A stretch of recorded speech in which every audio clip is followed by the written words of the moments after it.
Here she is. Just like I said, she's quite the pretty young girl. She'll make a fantastic wife for you. Yeah, she will. I like it young. At least she hasn't been ran through. She is really pretty.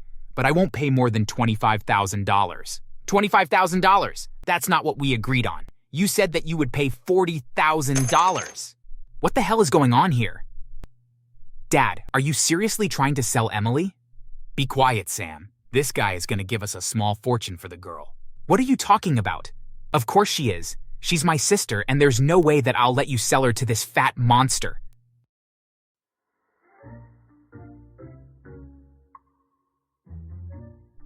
Hi, my name is Sam, and I was an only child, or at least I started off my life as one. Things changed after my mother left my father and I. At the time, I was devastated as I didn't understand why she would just leave us. But when I got older, it began to make a lot of sense. You see, my father was a bit of an alcoholic, and he would go to the bars every night after work and spend nearly all of his paycheck there. On top of that, he would sleep with other women all the time and lie to my mother about where he was. After I found that out, I couldn't really blame her. After all, it wasn't like he would ever change. Although I had always wondered why she hadn't taken me with her, though. Years later, when I was 10, my father came home late one night with a bunch of people and had a small party at our house. They were up until the sun came up the next day, and they left a massive mess behind. I was tired, as I had barely been able to get any sleep since they had been making so much noise. But I knew that if I didn't start to clean up, that it would never get done, and so I began to tidy up the house as best as I could when I discovered a young girl sleeping on the couch under a pizza box. I was so confused as I didn't recall seeing her the night before, but here she was, sleeping on the couch. I rushed over to my father's room to wake him up and see if he knew anything about her. Dad! Dad! You won't believe what I found! There's a girl sleeping on the couch! Oh yeah, is she cute? Did she and I hook up last night? No, Dad. She's only like 4 or 5. This isn't one of your floozies. This is a child. Where did she come from? Huh. Oh yeah, that's your stepsister. Look after her. Huh. That's right. Well, you better go make her breakfast. And make me something to eat at the same time. I'm starving. And just like that, he rolled back over and went back to sleep. I was furious with him. I didn't know how to cook that many things, and I had no idea how to take care of another child. I was barely old enough to take care of myself. Angry, I went to the kitchen and made the one food that I knew how to make, a grilled cheese sandwich, and I made a few of them and offered one to the girl. Hi there, my name is Sam. Here, it isn't much, but it's food and you must be hungry. Thank you, Sam. I'm Emily and I'm so hungry. She took a few bites of the sandwich, and her eyes lit up with excitement. This is the best sandwich I've ever had. After that day, I did my best to keep her fed, and I watched over her.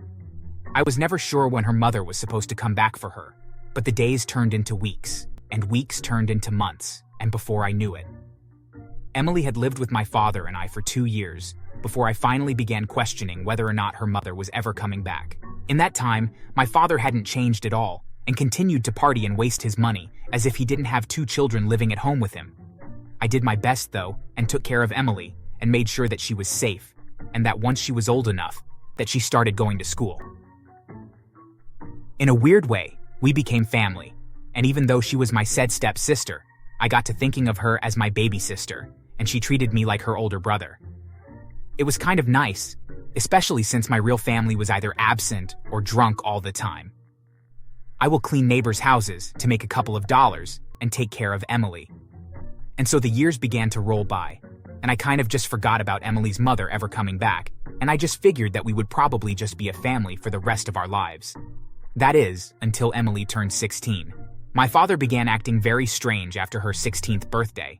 I knew that he wasn't the kind of guy to do anything gross with what was essentially his own daughter. After all, he was a creep, but he wasn't that kind of creep. But there was something with the way that he was looking at her that made me feel very uncomfortable all the same. It wasn't until he began bringing strange men around the house that I figured out exactly what he was planning. One day, he brought home a rather heavy-set man that was easily in his mid-40s and smelled like he hadn't bathed in days. Here she is. Just like I said, she's quite the pretty young girl. She'll make a fantastic wife for you. Yeah, she will. I like it young. At least she hasn't been ran through. She is really pretty.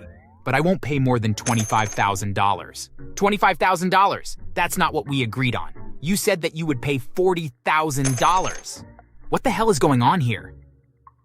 Dad, are you seriously trying to sell Emily?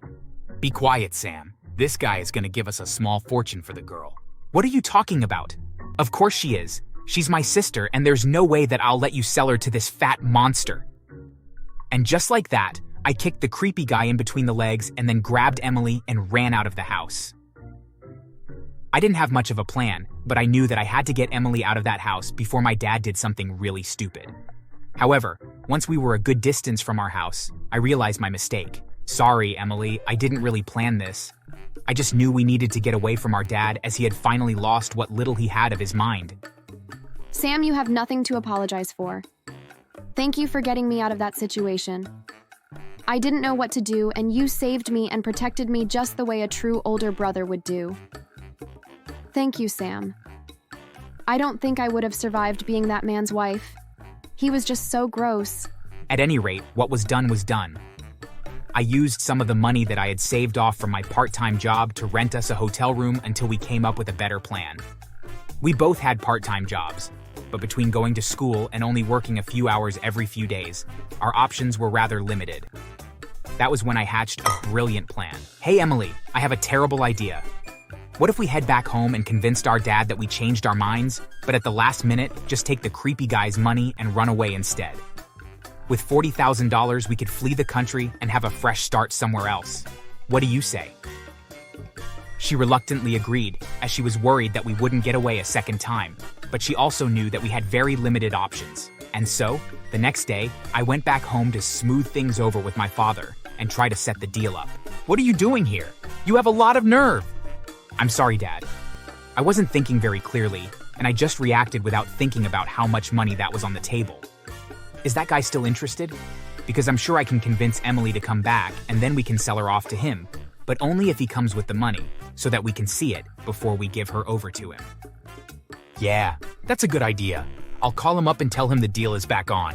And so our father left and called the creepy guy up. Later that day, he came back over soon after Emily came home. Just as he was told, he brought the money, and as soon as we saw it, I once again kicked him as hard as I could and grabbed both Emily and the money and ran. Minutes later, my father was calling me on my phone and demanding that I come back with both the money and Emily. Sam, you idiot. Bring them back now. This isn't a guy you want to double-cross.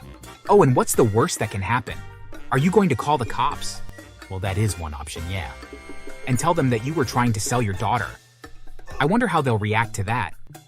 His silence told me that he knew that he didn't have a leg to stand on, and so he just kept quiet and hung up. With the money in our hands, we quickly emptied our bank accounts and booked a train to the next neighboring country and left our father behind. The money, of course, didn't last long, but it did help us to get settled. And once we finished school, we both got pretty good jobs and were able to establish ourselves. I became a lawyer, and Emily became a police detective. One day, she came over to my house and had surprising news for me. Hey, Sam. I found something out today. Yeah. And what would that be? Well, I was curious and I did some digging, and unfortunately I found out that my mother had passed away years ago. But I managed to find out that not only is your mother still alive, but that she has been searching for you for years now. Apparently, her family had forced her to leave your father so that she could make enough money to support the two of you. However, before she could go and get you away from your father, she had an accident and has been in a coma for years, and only a couple weeks ago, she woke up. She's coming over tonight to meet you. Isn't that something? I was so confused as I didn't know how to feel. On the one hand, I now knew that she hadn't abandoned me on purpose, but she was still a stranger to me. When she showed up, though, all my confusion melted away as I embraced her. It felt as if she hadn't ever left, and I knew that we now had a second chance and could have a truly fresh start. It felt amazing to expand my small family, and the best part was that my mother embraced Emily as if she were her own daughter. It had taken years, but it felt like our family was finally whole. From time to time, Emily and I would look up to see what our dad had been up to, and he had only become worse after we left. The creepy guy was now forcing our father to slowly pay him back, and he was little more than a slave to the man. Doing odd jobs for him as payment for the money that we had ran off with. We even heard the man and his boys once beat my father and broke his arm. Our father was not in very good shape, and that creepy guy was working him to death. However, no matter how bad things sounded, I just couldn't feel any sympathy for him. As for us, our lives were beginning to really feel complete. Both Emily and I have since gotten married and have even begun to have children, which makes our mother extremely happy. Being a grandmother has given her a chance to spend time with children that she was denied when she had been struck down with that coma. Now I'm not exactly proud of what we had to do to make this life possible, but if I had to go back in time and make that choice again, I wouldn't do anything different. Thanks for watching. Please subscribe.